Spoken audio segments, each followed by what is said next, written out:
Olá, seja bem-vinda, seja bem-vindos a 2023. Que seja um ano de muita paz, de muito amor e que todos esses desafios que praticamente o planeta está passando sejam vencidos pelas palavras do Cristo. Amar a Deus acima de qualquer coisa e a teu próximo como a ti mesmo e a essência do Espiritismo, além da moral do Cristo, a caridade. Que Deus nos abençoe e vamos ao que é o Espiritismo através do canal Onda Espírita, onde fica o convite para vocês conhecer e o meu agradecimento por fazer parte dessa turma maravilhosa e estar junto com vocês.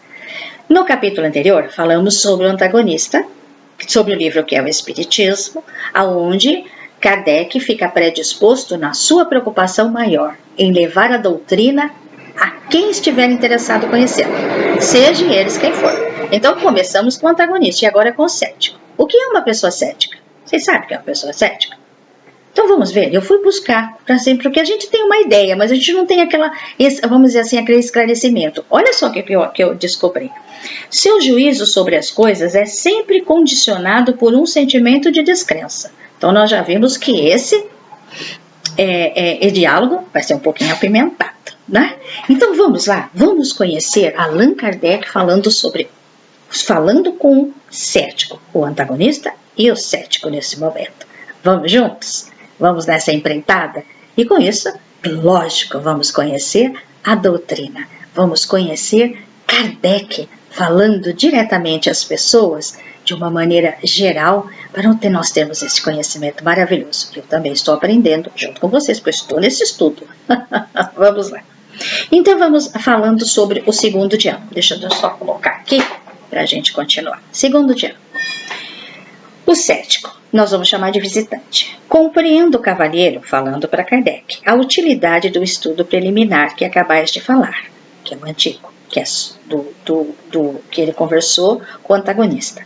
Como predisposição pessoal, dir-vos-ei que não sou a favor e nem contra o espiritismo. Porém, que esse assunto me excita o interesse do mais alto grau.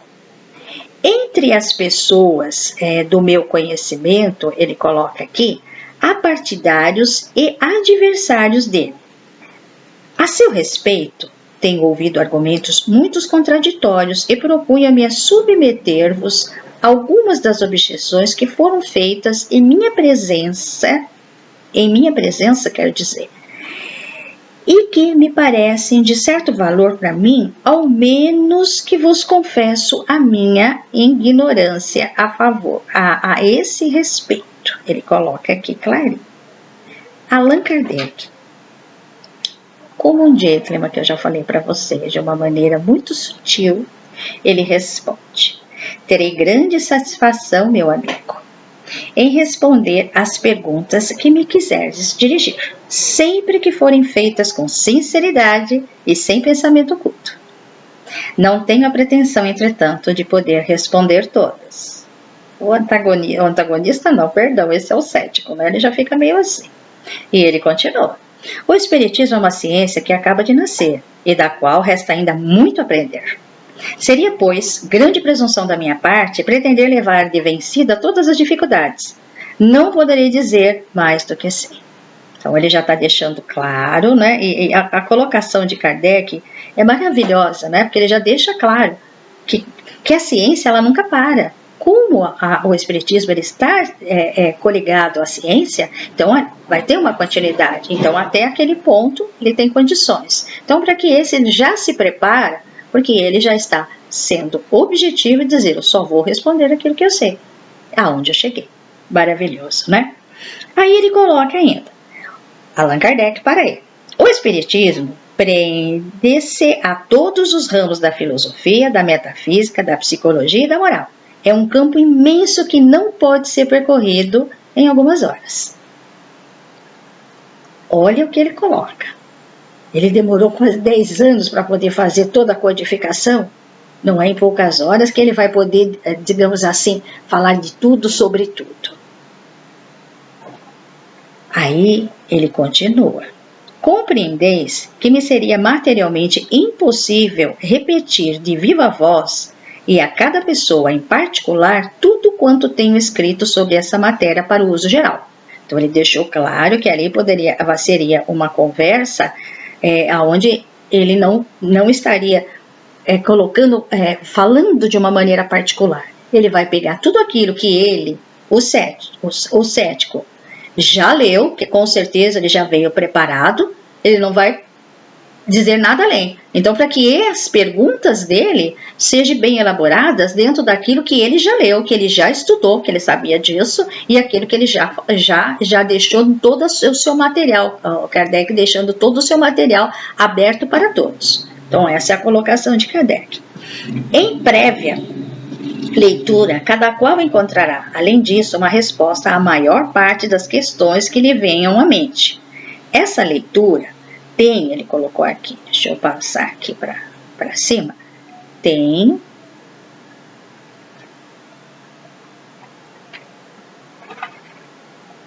a dupla vantagem de evitar repetições inúteis e de provar um desejo sincero de instruir-se. Se depois dela ainda existem dúvidas ou pontos obscuros ou esclarecimento, não oferecerá mais dificuldade, porque já se possui um ponto de apoio e não se tem necessidade de perder tempo em rever os princípios mais elementares da doutrina. Como ele disse, que os princípios elementares da doutrina, ele já disse no tempo geral, e está tudo naquele escrito. Então, se as perguntas, aquilo que ele quer saber, já está contido naquilo, então não adianta perder tempo, porque ele vai repetir as mesmas coisas, não vai haver novidade, porque tudo que ele já escreveu e já colocou é o que eles vão estar conversando. Então ele está aberto para outras situações e dificuldades em que ele tenha de compreensão. Interessante o que ele colocou. Se me permites, limitar-vos por hora a algumas questões genéricas. Então, o que ele já deixou bem claro, aquilo que eu coloquei para vocês. Aí vem o visitante. Seja, tende a bondade de chamar-me à ordem sempre que eu dela me afaste. Então, ele entendeu o que o Allan Kardec estava colocando para ele dessa maneira. Então, nós vamos entrar naquilo que o cético quer conhecer um pouco mais e que também está dentro da doutrina. Então ele coloca espiritismo e espiritualismo. É o que eu quero conversar com você sobre isso. Pergunto-vos em primeiro lugar, qual a necessidade da criação de novos termos, espírita e espiritismo, para substituir espiritualistas e espiritualismo, que são da língua vulgar e por todos compreendidos? Naquela época, o espiritualista e o espiritualismo, todos usavam esse termo até Kardec chegar com a codificação e as explicações dos espíritos. Então, Kardec vai dizer a ele por que houve uma mudança pelo próprio Kardec. Veja só. Já ouvi alguém classificar tais termos de barbarismo, ou seja, os novos termos espírita e espiritismo, porque antes se usava espiritualista e espiritualismo. Então já bárbaros, ou seja, coisa que não precisa mudar, já as coisas são a mesma coisa. Bom, as coisas são as mesmas coisas. Olha só o que eu acabei de dizer a vocês. Eu quis dizer que espiritismo, espírita e espiritualista e espiritualismo, que está na língua popular, como ele diz vulgar, mas é na linguagem popular, é a mesma coisa. Por que Kardec teve essa ideia de colocar espírita e espiritismo? Então vamos lá. Allan Kardec. De há muito tem já a palavra espiritualista, uma acepção bem determinada. É a academia que nola dá. Espiritualista, aquele ou aquela pessoa cuja doutrina é oposta ao materialismo. Ou seja, espiritualista é aquela ou aquela pessoa que acredita que existe algo a mais além do materialismo. Todas as religiões são necessariamente fundadas sobre o espiritualismo. Aquele que crê que em nós existe outra coisa, além da matéria, é espiritualista. o que não implica a crença nos espíritos e nas suas manifestações. Como o podereis distinguir daquele que tem esta crença? Olha só o que Kardec coloca. Como podereis distinguir daquele que tem essa crença? Ou seja, a crença de que há alguém além da matéria. É o espiritualista. Isso quer dizer que nem todo espiritualista é espírita, porque acredita nos espíritos. Aí que ele coloca, como o podereis distinguir daquele que tem essa crença, ou seja, a crença espiritualista do espírita? Ver sois obrigado a servir-vos de uma perifrase e dizer, é um espiritualista que crê ou não crê nos espíritos. Ou seja, teria que estar perguntando se a pessoa crê ou não crê nos espíritos. Então, para que criar essa... Você é espiritualista, você crê ou não crê? Então, para que ficar fazendo esta pergunta? Então, ele quis simplificar a situação. Então, para as novas coisas são necessários termos novos, quando se quer evitar equívocos.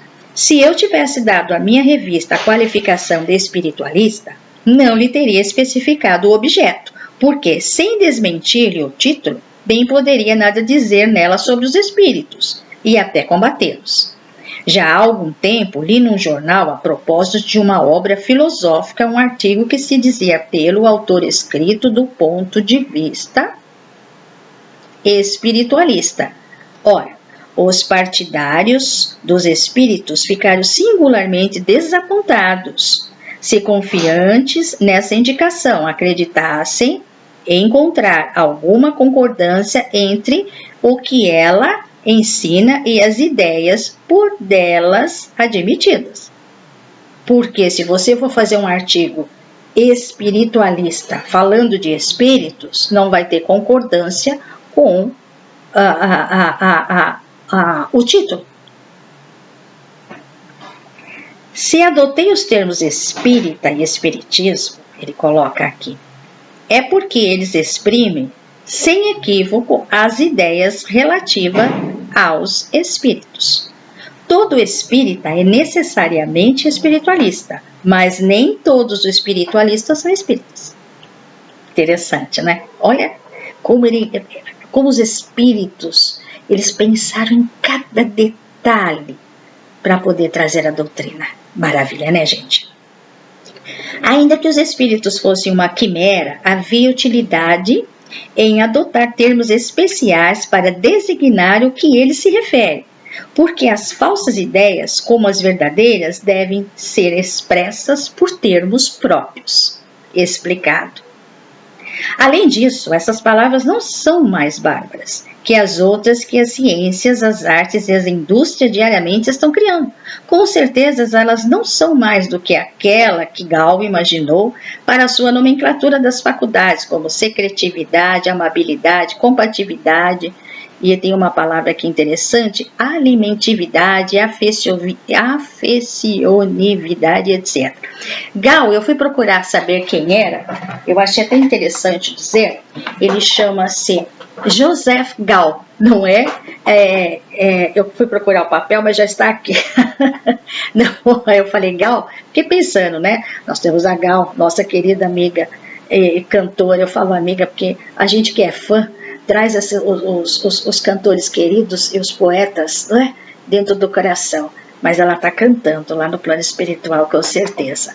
Ele é um cientista alemão que estudou essa parte do crânio, chamou-se frenologia, estudo do crânio, aonde ele percebia que, dependendo do tamanho do cérebro da pessoa, ele poderia estar distinguindo ali a amabilidade, a afabilidade. Então, ele, para cada termo do estudo do cérebro, ele deu um nome. Naquele foi um escândalo.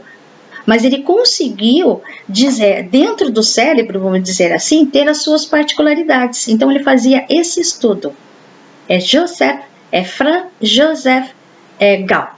Ele viveu na época de 1700 ao início de 1800, até 1828, acho que foi 1758 a 1828. Olha que interessante. Então ele estava sugerindo isso, Porque a ciência, ele dá vários nomes, até conseguir, para você distinguir o que é isso, o que é aquilo. Então, dentro de seu cérebro, ele estava fazendo um estudo em que ele poderia descobrir a personalidade da pessoa, isso lá nos tempos primórdios, né, gente? Aonde no próprio cérebro poderia se destacar a afabilidade, a amabilidade, aqui o lado, o humor. Então, ele começou a usar alguns termos. Mas o objetivo era que estava tudo dentro do cérebro, mas com grandes diferenças. É isso que ele colocou. Há pessoas que, continua Allan Kardec, há pessoas que, por espírito de contradição, criticam tudo que não provém delas, tomando ares oposicionistas. Então ele coloca aqui, acrescenta, aqueles que assim provocam tão pequenina chicana só revelam o acanhamento de suas ideias. Olha só, sério que ele colocou, e é uma verdade. Então, se não é como eu penso, é uma pessoa que está realmente retraindo e não dando assim a liberdade de ele poder ter novos conhecimentos. Por que não? Não é verdade? Ele coloca isso. Agarra-se, ele continua a explicação, a tais bagatelas e demonstra falta de boas razões. A palavra espiritualismo e espiritualista são inglesas e têm sido empregada nos Estados Unidos desde que começaram a surgir as manifestações dos espíritos. No começo e por algum tempo também delas se serviram na França, logo porém que apareceram os termos espírita e espiritismo. Compreendeu-se a sua utilidade e foram imediatamente aceitos pelo público. Hoje, o seu uso está tão generalizado que os próprios adversários, aqueles que no princípio os classificavam como barbarismo, não empregam outros. Os sermões e os pastorais que fulminam o espiritismo e os espíritas viram produzir enorme confusão se fossem dirigidos ao espiritualismo e aos espiritualistas. Bárbaros ou não, esses termos estão hoje incluídos na língua usual e em todas as línguas da Europa. São os únicos empregados em todas as publicações favoráveis ou contrárias, feitas em todos os países. Eles ocupam o vértice da coluna da nomenclatura da nova ciência para exprimir os fenômenos especiais dessa ciência. Tínhamos necessidade de termos especiais. O espiritismo hoje possui a sua nomenclatura tal como a química. E aqui ele coloca uma nota. Essas palavras já têm, aliás, direito de cidadania. Estão no suplemento do pequeno dicionário dos dicionários franceses, isso é para nossa curiosidade, extraídos de Napoleão Lancet, obra cuja tiragem alcança 20.000 exemplares. Aí encontramos a definição e a etimologia das palavras erraticidade, medianímico, médio, mediunidade, perispírito, pneumatografia, pneumatofonia, psicógrafo, psicografia, psicofonia, reencarnação, sematologia, espírita, espiritismo, espírita, estereotita e tipologia. Elas também se encontram na nova edição do Dicionário Universal, Maurice Lacheteux, com todos os desenvolvimentos que se comportam. Então, aqui está escrito, como ele coloca uma nomenclatura, tal como a química, porque é uma maneira das pessoas também buscarem o conhecimento sobre o que é esse significado espírita e espiritualismo. Então, o que ele está dizendo no Allan Kardec, que em toda essa confusão que teve, que tudo que é novo assusta, mas ao mesmo tempo, aquilo que vem novo com uma explicação coerente, dentro da razão, como ele sempre cita, através de métodos científicos, a compreensão é melhor. E isso é maravilhoso. Então, meus queridos, nesse assunto, acreditamos que está completamente encerrado. Mas tem mais um detalhe. Olha o que ele coloca. As palavras espiritualismo e espiritualista, aplicadas às manifestações dos espíritos, não são hoje mais empregadas, senão pelos adeptos da escola americana. Então, o cético tem mais uma questão a dizer sobre isso, porque na América do Norte, ainda a palavra espiritualismo e espiritualista também é aplicada nas manifestações dos espíritos. E nós vamos ficar sabendo sobre essa situação que o cético trouxe no nosso próximo encontro. Aguardo vocês. Não percam. Vamos falar sobre essa questão. Por que na América do Norte ainda se usa? Será que Kardec vai ter uma explicação lógica sobre isso? Estaremos juntos no nosso próximo encontro do que é o Espiritismo. Um beijo no coração de todos e até a próxima. Que assim seja.